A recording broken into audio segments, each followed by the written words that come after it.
Welcome to Kung Fu Havoc number 2. So I'm going to post my 3 videos first, and then we're going to talk about this shit. I'm sure eventually I'm going to get some smoke for these videos on TikTok, but before I do that, I'm going to bring it here. I know I'm not going to get any smoke here, but I just want to point some things out there. A lot of people fail to tell people when you are doing, learning, taking, or if you already are a martial artist. There are some things y'all need to know. There is some shit you need to grasp, and you better grasp that shit quick. Because a weapon is an advantage that can be taken from you at any time. It's the whole point of the 3 videos you're going to watch before I start talking the shit you need to know. So, let's bring this bitch out, and let's go. Here comes Echo.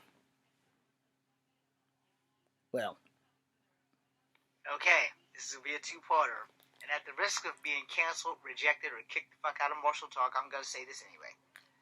Here's the thing. Alright, I am against brick breaking and board breaking. I'm also against using weapons in a fight. If you're going to train with weapons, we're good.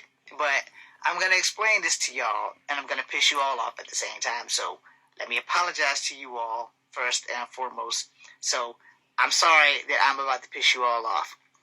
First, I do not practice breaking bricks or boards because I know how easy your metacarpals, your hand, can be broken.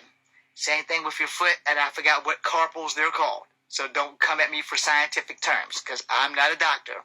I'm a martial artist and an actor, and I can play a doctor on TV, but nobody wants to see this face as a doctor unless I'm playing a witch doctor. Anyway, if you hit someone with a certain amount of force, and you have to do this, then you've hit them too hard. Which means it's a high possibility that you may have damaged your hand. If you break a board or a brick and you do not punch it correctly, there's a good chance that not only will you break these parts of your hand, but you may shatter your entire hand. And again, it also depends on the density and the durability of you plus brick plus force behind. If you are breaking something that is probably made out of complete metal, and some people do play jokes to hurt people, you could do some serious damage to yourself. Which is again why I don't practice brick breaking or board breaking, because I like my hands. And I'm not going to try to build up the hardness that they teach you to do. I don't care about that crap. I didn't take martial arts to break bricks or boards. I took them to break human violators who are coming to assault me. I tried to word that as peaceful as possible so that guys at TikTok doesn't take this video down. The point being made that just because you can break a brick or break a board doesn't mean that you can fight. It really doesn't. And might don't always make right. And just because you can break a brick or a board doesn't mean that somebody can't break you because you think, hey, I broke this brick, I broke this board, I'm He-Man. Yeah. Until you fight someone who's human, who can beat He-Man, because boards and bricks don't fight back. They just lay there. They're targets. Why waste a good resource? You have better things to do with your training, like making sure your mind and body work together as one. Breaking a brick, hey, if that's your thing, I got nothing against it for you. I got something against it for me. I'm against brick breaking and board breaking, period. And I'm against carrying weapons onto a battlefield. I'll explain that in video 2. Okay? So, this is part 2. There very well may be a part 3. In the last video, I talked about why I'm against breaking boards and bricks. And now I'm going to tell you why I am against you bringing a weapon to a fight. Now, this will probably be the video that I get the most smoke of. Alright? And that's fine. But listen to what I say before you bring the smoke. Understand, if you know how to fight, you probably shouldn't be needing a weapon, because you should be the ultimate weapon with these things and your feet. Weapons are an extension of your skill. Granted, there's just one problem. You don't take into consideration that person across the battlefield skills. Now, what you have done is you bought a weapon that they can probably take from you and use against you, which is why if you bring a weapon to a fight and it gets used on you, you have nobody to blame but yourself. If you are the weapon that comes to a fight, you can't be used against yourself unless you don't have the capacity up here to know how to use the skills that you have acquired in the years of your training. So again, before anybody brings the smoke, listen to what I just said. A weapon that you bring on the field can be taken from you and used against you. The weapon that you are can't be used against you unless you do not have the learning capacity to understand how your skills work in your mindset or your physicality, which means you're probably going to get hurt really, really freaking bad. Now understand, this works this. Alright? This decides if you're going to keep standing or if you're going to sleepy sleep. Which also means if you're not tough, you're going to sleep. So we're not going to do a video about is it better to be stronger or tougher. Because if you ask me, it's better to be tougher. Because if you can take a beating better than you can give one, you're probably going to win that fight. Unless you get knocked to slam the hell out. But the fact of the matter is, the only real weapon you are ever going to need in battle is your skill set. These things and these things should be more than enough for you to handle it. But if someone brings a weapon on board and you don't know how to take it from them, you might have missed a couple of classes. But the thing about a weapon is, depending on that weapon, it is going to be a whole lot easier for me to take your weapon from you than for you to take the weapon that I am from me. You bring a knife, I know there's a good chance I'm going to be cut. You bring a firearm, there's a good chance that I'm probably going to be shot before the fight begins. But if you bring, like, martial art weapons, let's say you bring a meteor hammer, I got to make sure that I stay far enough away from you that if you accept to use it, that I can catch the freaking part of the hammer that's coming at me. You know, is it possible? Yes, because everything is possible. Is it recommended? No, but if you're flinging it at me, I have to be able to avoid it. And if I can avoid it and I can grab you before you can pull it back, then I got you dead to rights. There'll be a part 2 to this, because I will have to explain more and more. And after part 2, this is part 2. I will have to, this is part 2. They're very well. Okay, this is part 3, and I have decided that this is the final thing, and I'm going to just go ahead and take this thing to YouTube, because these 3-minute videos, by the time you get to your point, the 3 minutes is up. So, like I said, you know, when it comes down to you being the weapon versus you bringing a weapon, you being the weapon works better for you than you bringing the weapon. Like I said, I use the meteor hammer as a bad depiction because that's a range weapon. A bow staff. If you bring a bow staff or something sharp to the battle, I gotta work harder for that something sharp versus that bow staff. And that bow staff, depending on which kind of bow staff training you have, is going to be your range times your arm. Where if you got that sword, it's still your range times your arm, but there's a high probability of me being unalived in it. You know, same thing with a firearm. As long as you got me at range, you got me all day. But if I'm close enough to grab you, if I'm in striking distance, your firearm's not going to do any good if I get it before you get to it. So unless you fire through your pocket, yeah, which a wise person would do, not letting me know you have it versus you pulling it out and showing me, now I got options. If I run, you're going to fire in the back. If I grab it, there's a good chance it's going to go off. You see the deadly problem that we have here? But what happens if I grab it the second you reach it, and now we're struggling over the firearm? You understand the situation that you just got yourself into. That's why I said a weapon is an advantage that can be taken from you at any time, which is why no one's going to take your arms off your body unless you're fighting a Terminator. But if you're fighting a normal human being, not an X-Man, not a Terminator, not Superman, these are all you're ever going to need. Your ability to use any martial art weapon is great, but you have to take into the accountability that you don't know who you're fighting. If you're fighting someone who has reached the rank of Sensei or Dan or some shit like that, they very well may destroy you.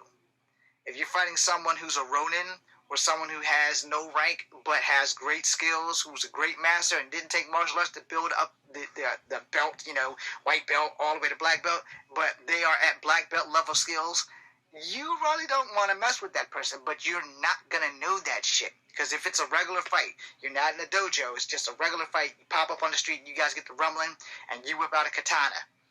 And next thing you know, you're standing in a pile of your own blood because he took that katana from you, which means he knew what he was doing when he got that katana. The thing about disarming someone, I think that's like maybe 3 or 4 years in, depending on what school of martial arts you go to. Once you learn how to disarm a person, you will never need to take a weapon to a fight. That being said, if you're going to bring the smoke, I'm really well prepared, but you better be logical and think about what I said in video 2, because this is video 3 and it's the final one. I will take this to my YouTube channel and you will find all 3 of my videos. Okay, this is part 3. Okay, so that got cut off. But here's that thing, man. And you have to understand how this works. God damn it. Alright. I hate technology. It's always working against me.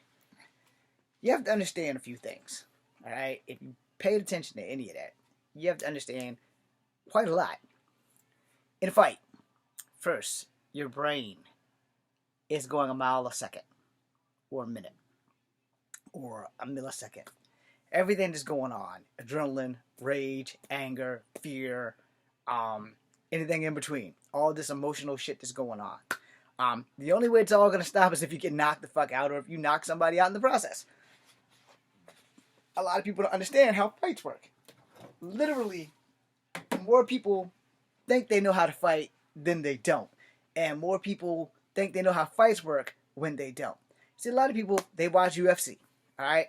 Watching UFC, being in the UFC. You understand? Watching UFC, being in the UFC.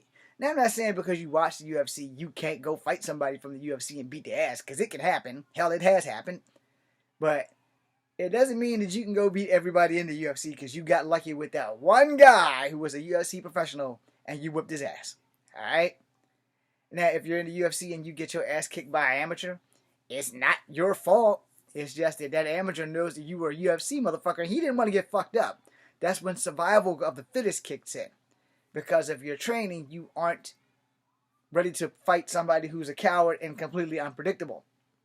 Because cowards are very unpredictable. And if you have a reputation for fighting, a lot of people are going to be more scared of your reputation than they are of you. And if your reputation reaches somewhere before you get there, people are like, you know what? I don't want to be the guy that has to knock this guy off his high horse. But if I'm that guy, it's kind of like the Buster Douglas theory. Alright? Nobody could whip Mike Tyson's ass until Buster Douglas got lucky and beat Mike Tyson, proving that there's always going to be one. However, Buster Douglas couldn't hold that title, which means it very well could have been a fluke victory, which generally is how that happens when there's always one. Not just if it's an untrained person, it's always one. Even Popeye gets lucky without the spinach. That's a joke. But no, for real, there's always going to be one, and there's always going to be somebody who either was better prepared, better skilled, or just got fucking lucky. And let me explain that to you. Because you can be the best, well-prepared fighter in the world and just go against somebody who just got fucking lucky. It might have just been that day for that motherfucker to beat your ass. It might have just been that day. That motherfucker probably couldn't beat you on his best goddamn day. And that was the day that he beat you by either you fucking up or you underestimated him or you didn't think for a New York minute that he could fight his way out of a wet paper bag full of holes in it. Which is why you do not underestimate anybody by looks and by training. I look sloppy as fuck on these videos. I do. But that's because I'm old now. But if you go back to Kung Fu Havoc #1 and see some of my shit from back when I was in my 20s and 30s versus my 40s, you can understand that I was a lot faster and not as crisp. And now I'm a lot slower and not as crisp. But you can judge me on your own. I think I could do better. I should do better. And it also depends on the day. If you feeling it, you feeling it. If you ain't feeling it, you ain't feeling it. And that also affects your training. I'm not going to say it affects your fighting because when you're fighting, all that shit I just said goes out the window. Because when you are fighting someone, this is when shit gets real. And when shit gets real, you don't know the outcome of the battle until it's over. And you can't sit here and say, well, I'm a black belt, so I can beat everybody. Yeah, you a black belt. I got a belt too. Fuck that black belt. Doesn't mean shit. It means something in the dojo. Don't mean shit in the street. Which is another thing that we will discuss in this video. You have to understand that if I bring a knife, this is a brush. If I bring a knife, you got this way, and this way, and this way. So if this is the blade of the knife, I can cut you, I can cut you. I can stab you, I can gut you. Or I'm going to do it this way. I can cut you, I can cut you, I can stab you, I can gut you. I have a T. Now in that T, I have the distance between your arm and that blade that I got to worry about. I ain't got to worry about nothing else. Because the only thing that's important is that the hand is quicker than the eye, and I'm trying not to get fucking stabbed. Understand? Quicker than you can blink. You know. Now, this is a brush. If you think I can't do the same damage to you with this brush that I can do with the knife, you are sadly mistaken. These are not soft bristles. These are very hard bristles. And hit right with the right angle, I can cut your goddamn neck with this bitch with no motherfucking problem. And I know there's a lot of people on here, that's a fantasy. I can do it with a comb too. In case y'all forgot, they do make brushes and combs with steel teeth. So if I have one of them and I across your fucking neck with a comb, it's done. But I can still do it with this plastic. It's the force behind it. It's also the angle. If I choose to come down this bitch right and I got enough force behind that some bitch, it's going to cut your shit. So for anybody who goes, oh yeah, you're full of shit. Okay, well, I can kill you with a fucking triangle football thing made out of paper if I really wanted to. Because paper can cut you. Angles, force, and connection. All those things are very important. Which again, your arm times the length of your weapon in the striking distance and what I got to do to get in there so that I can get it. If I can get you before you cut me, that knife is mine. If I can get you before you pop off a bullet and shoot me, your ass is mine. It's just that fucking simple. But people don't teach you this shit. People don't teach you about how you took this weapon to a fight and thought that it was your advantage. The problem is when you take weapons to a fight, it's not really your advantage. It is an advantage until you fight somebody who knows what the fuck they're doing. And that's where people don't teach you about shit when you go take martial arts. If they don't tell you, look, if you fighting somebody who knows what the fuck they're doing, you got a problem.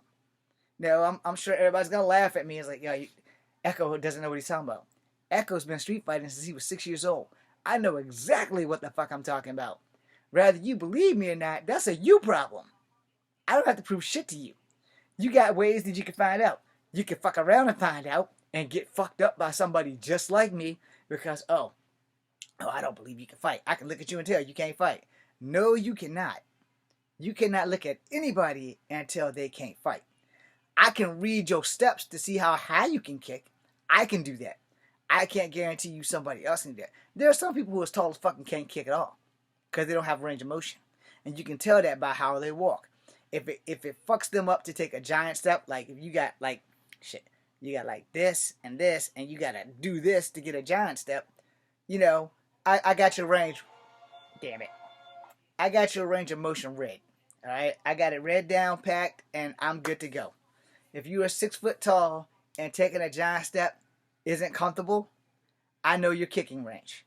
Now, I could be wrong, without a shadow of a doubt, but I highly doubt it, you know, because fighting is a whole different beast than how you walk. Me reading your ability to walk is telling me how I can expect your kicks are going to be. A lot of people can't pick off a person and say, okay, well, he can only kick this high or this high. Well, see, I'm short. So if you can't kick over my head and you're over 6 feet, you have a problem. All right? And that is either going to be your back or your hips. That's it. Because your back and your hips allow the range of motion to travel. It's nothing to do with your knees unless you're taking Taekwondo. So understanding a fighting style also helps. And this is why I said a weapon is an advantage that can be taken from you at any time unless you are the weapon. If you studied like 20 martial arts and I've only studied 10, one of the martial arts that you studied that I didn't study is going to have to be the one you're going to have to use to beat my ass. And if you don't understand that I can adapt, then those extra 5 martial arts aren't going to do any good because I can adapt. I am the fucking king of adapting. Now, if you get that first shot off and it puts me to sleep, fight's over. It's just that simple. I lost. And I'll just have to take that motherfucking L and be happy. You know? The problem is a lot of people, once they knock an opponent down, they want to get brutal and try to like fuck the dude up. There's no honor in that. As I said in other videos though, there's no honor in the streets. Most people don't give a fuck. Once they beat you down, they want to send a message. Yeah, right?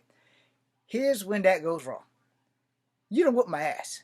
You don't need to send me a message. But if you whoop my ass and y'all filming it and it goes viral and you sending me the message like, I told your heavy ass not to fuck with me, and you keep going. Now I'm going to send a message to you.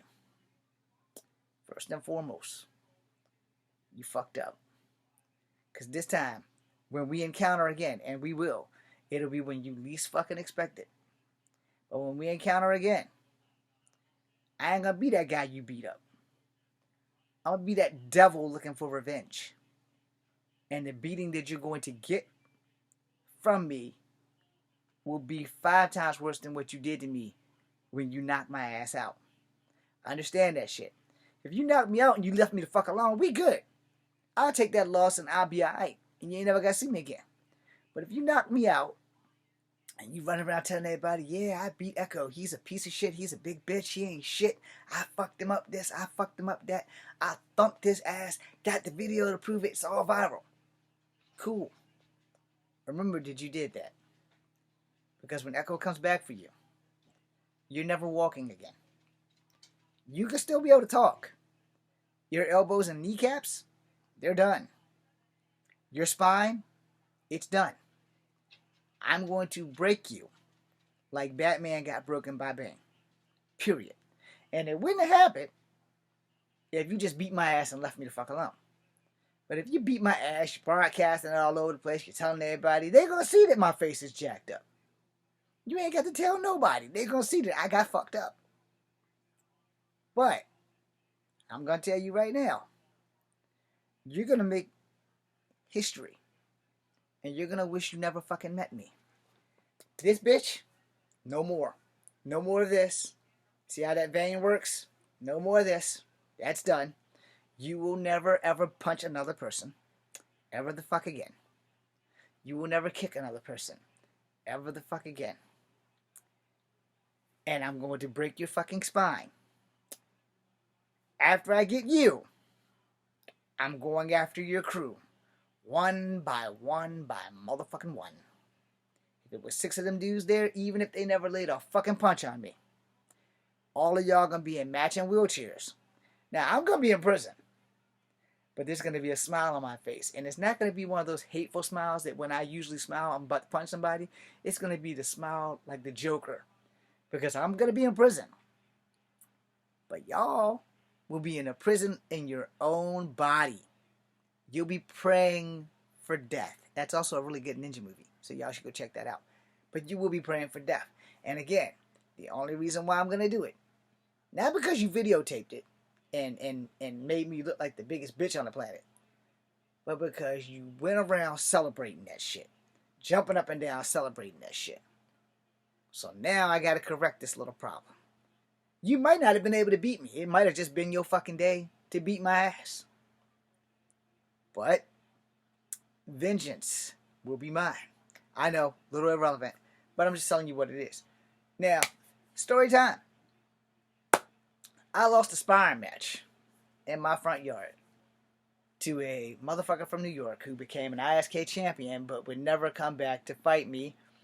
So, here's how it goes. And I'll tell you this story before. My whole family was supporting this guy. They weren't supporting me. They wanted to bring me down a notch.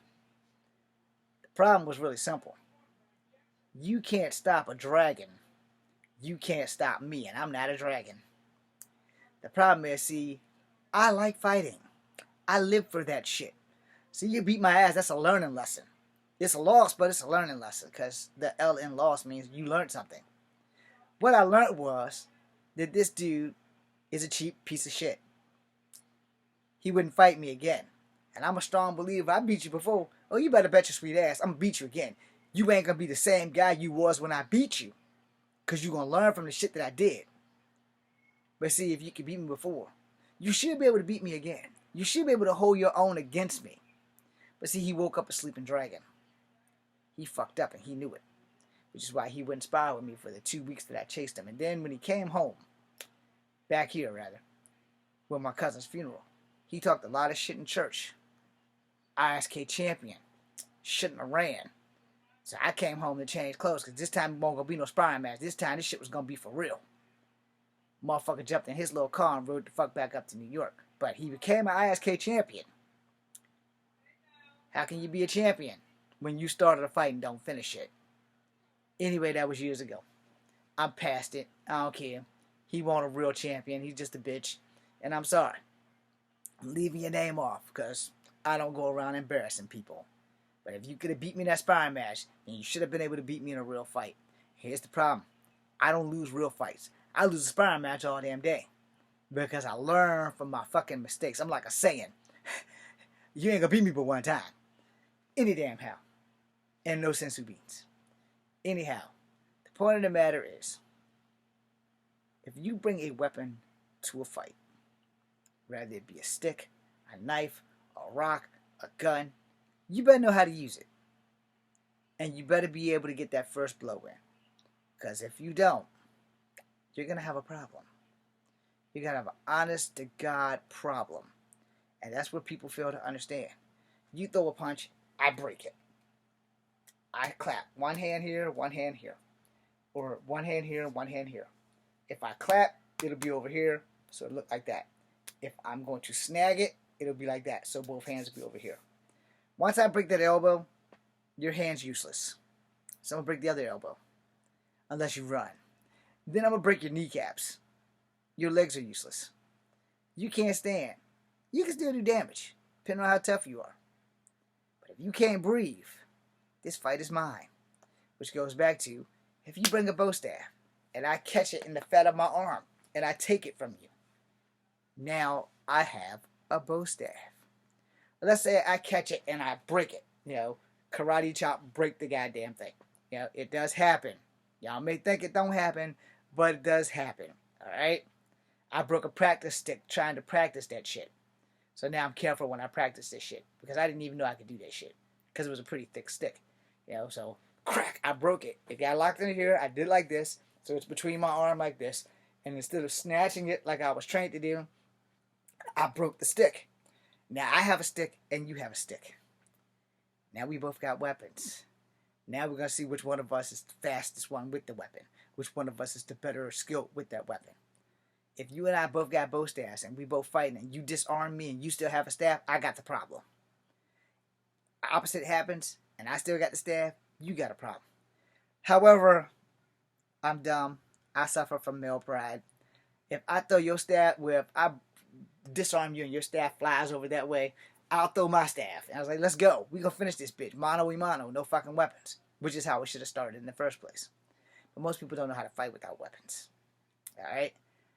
I was trained how to fight first. Then I was trained weapons. Some people go straight into martial arts and just learn weapons. Which will do you no good if you don't have your weapon. I want you to keep that in mind.